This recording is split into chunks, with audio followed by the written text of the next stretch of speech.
भगवान की कथा की कुछ विशेषताएं सुनो। भगवान की कथा की विशेषता, यदि स्वर्ग का अमृत पियोगे तो कभी ना कभी तो पुण्य का नाश होगा ही। और जब पुण्य का नाश होगा तो गीता जी कहती है क्षीणे पुण्य मृत्यु लोके विशन्ति। जब पुण्य का नाश होगा फिर यहीं आना पड़ेगा मृत्यु लोक में।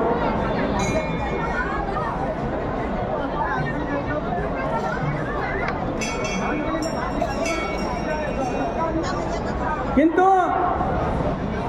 भगवत कथा रूपी जो अमृत है, भगवान की कथा रूपी जो अमृत है, उसका पान करने पर पुण्य का क्षय ही नहीं होता, पुण्य खत्म ही नहीं होता।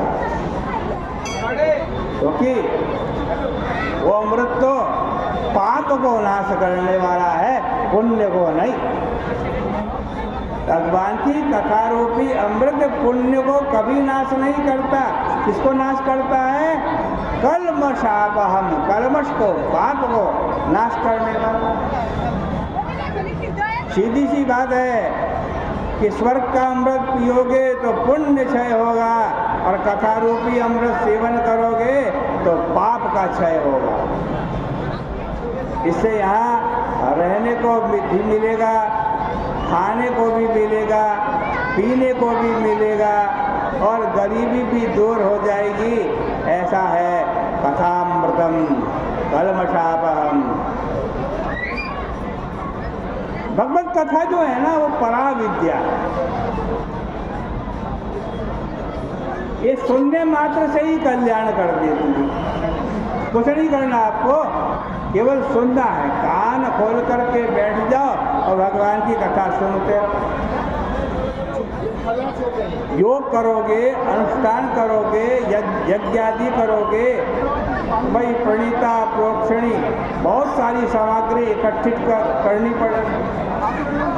कुशा भी लाओगे, वेदी भी बनाओगे, ब्राह्मण को भी बुलाओगे और इतने पर भी अगर मंत्र, स्वर अथवा वर्ण गलत हो गया ना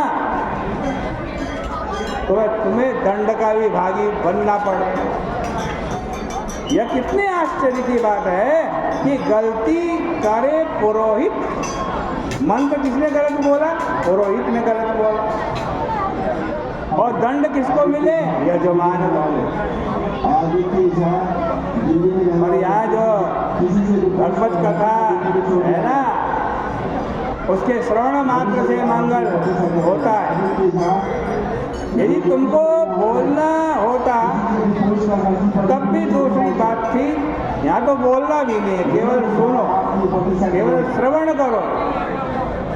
स्वर्ग का अमृत पीकर तो लोग मतवाले होते हैं, किंतु इस भगवत कथा अमृत से शांति मिलती। और भगवत कथा अमृत सब जगह प्राप्य है, सब जगह मिलता है। किंतु स्वर्ग का अमृत सबके लिए प्राप्य नहीं है, सबको नहीं मिलता। एक बार विष्णु भगवान के वाहन परम वैष्णव गरुड़ को उसकी जरूरत पड़ी स्वर्ग के अमृत की, तो उसके लिए उनको बड़ा भारी युद्ध करना पड़ा। किंतु यह कथामृत तो चाहे जहाँ ले लो भाई, स्वर्ग का अमृत मरने के बाद मिलता है और कथा रूपी अमृत इसी पृथ्वी पर सुलभ है।